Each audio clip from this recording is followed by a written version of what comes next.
ഓരോ സ്ഥലത്തും ഒരു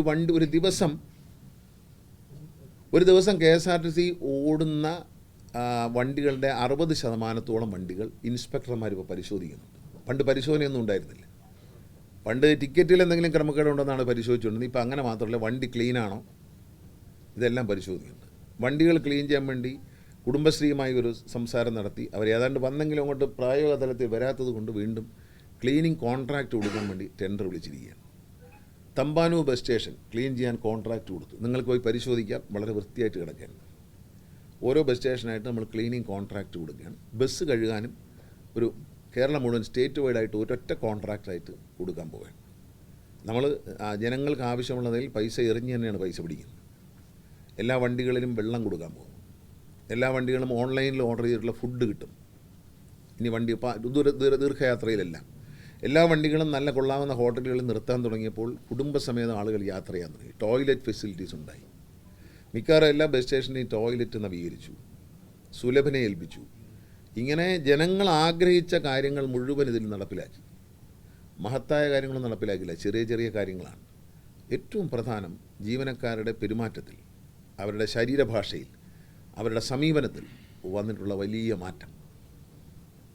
ആ വലിയ മാറ്റം KSRTCക്ക് ചരിത്രപരമായ വിജയം നൽകിയെന്ന് ഞാൻ പറയും. കാരണം വളരെ സ്നേഹത്തോടെ കണ്ടക്ടർമാരും ഡ്രൈവർമാരുടെ യാത്രക്കാരോട് വളരെ സ്നേഹത്തോടെയും ബഹുമാനത്തോടെയും.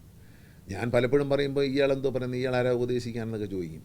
അച്ചടക്കത്തെക്കുറിച്ചൊക്കെ പറയുമ്പോൾ ചിലർ വിമർശിക്കാറുണ്ട്. പക്ഷേ എൻ്റെ KSRTC ജീവനക്കാർ ഞാൻ പറഞ്ഞ സന്ദേശം ഏറ്റെടുത്തു എന്നതിൽ എനിക്ക് സന്തോഷമുണ്ട്. അവരോട് ഞാൻ പറഞ്ഞത് അവർക്ക് വേണ്ടിയാണ് എന്ന് എൻ്റെ KSRTC ജീവനക്കാർ മനസ്സിലാക്കുകയും അവരത് ഏറ്റെടുത്ത് അവരെ സ്വന്തം കാര്യമായി കണ്ടപ്പോൾ ഈ റിസൾട്ടിൻ്റെ കാരണം അതാണ്.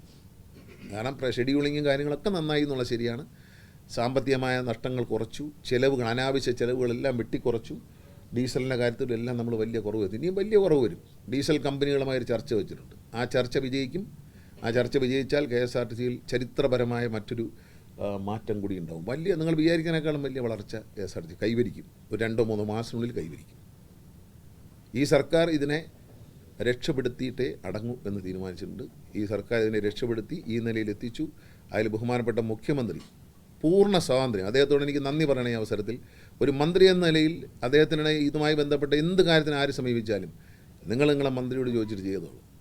ഞാൻ അദ്ദേഹത്തോട് പറയും, എല്ലാ കാര്യങ്ങളും ആലോചിക്കുമ്പോൾ അദ്ദേഹം പറയുന്നത് നിങ്ങളുടെ ഇഷ്ടം പോലെ നിങ്ങൾ ചെയ്യൂ, നിങ്ങൾ നോക്കട്ടെ, നിങ്ങൾ ചെയ്യൂ എന്നോട് ഒരു ഫ്രീഡം എനിക്ക് ഒരു മന്ത്രി എന്ന നിലയിൽ അദ്ദേഹം തന്നിട്ടുള്ള സ്വാതന്ത്ര്യം. ആ സ്വാതന്ത്ര്യമാണ് ഇത്രയും ഒരു വ്യാപകമായ ഡിജിറ്റലൈസേഷനിലൊക്കെ അഭിമാനിക്കുക. കാരണം വേറെ ഒരു ഡിപ്പാർട്ട്മെൻറ്റിലും ഒരു സംസ്ഥാനത്തും ഇത്രയും ക്ലിയർ ആയിട്ടുള്ള ഡിജിറ്റലൈസേഷൻ നടപ്പിലാണ്. എല്ലാം വാടക പിരിക്കുന്ന ഡിജിറ്റലാണ്, സോഫ്റ്റ്വെയർ വഴിയാണ് വാടക പിരിക്കുന്നത്. ഇനി BTC മാത്രമേ സോഫ്റ്റ്വെയറിലേക്ക് പോകാനുള്ളൂ. ബാക്കി അക്കൗണ്ട്സും വരാൻ പോവാണ്. ഒരു മാസം കഴിയുമ്പോൾ എല്ലാ ഓഫീസും ഈ ഓഫീസാവും.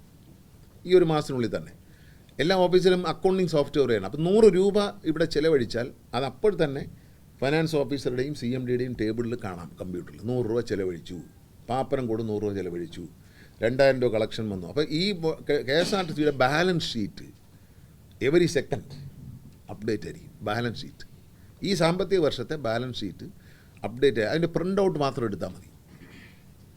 അങ്ങനെ വലിയ നേട്ടങ്ങൾ KSRTCയിലുണ്ടാകും.